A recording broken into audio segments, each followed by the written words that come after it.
suivre pour Abercrombie. La marque préférée des adolescents aux États-Unis dans les années 2000, enseigne américaine de vêtements, qui est en grande difficulté. Elle accusait une perte de 13 millions de dollars au dernier trimestre. Sa capitalisation boursière a chuté de 70% en l'espace de 5 ans. Alors comment Abercrombie en est arrivé là? C'est ce que nous avons demandé à Grégory Volokin. Il est le président de Meskert Financial Services, basé à New York.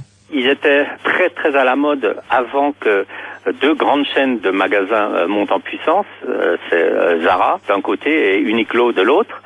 Et petit à petit, en fait, les adolescents et les jeunes, qu'est-ce qu'ils veulent? Ils veulent toujours qu'il y ait du renouvellement dans les magasins, trouver quelque chose de différent chaque semaine.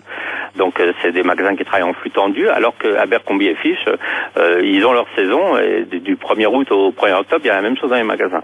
L'autre chose, c'est que c'était toujours des produits chers, c'était pratiquement des produits de luxe, et que on remarque quand même que les adolescents dépensent beaucoup plus en ce moment sur les médias, les jeux vidéo, les voyages, etc., qu'en habits. Donc, pour Abercrombie, ils ont cherché des tas d'excuses. Ils ont dit c'est la fréquentation des touristes, c'est la force du dollar, etc. Mais je crois que ces marques, une fois qu'elles sont plus à la mode, qu'elles attirent plus les jeunes, pour regagner l'intérêt des jeunes, il faut vraiment un miracle. Une opération de rachat dans le secteur du numérique en France. Le groupe de services informatiques Open s'empare de la NetSquad, agence spécialisée dans la transformation digitale des entreprises, pour un montant de 4 millions d'euros.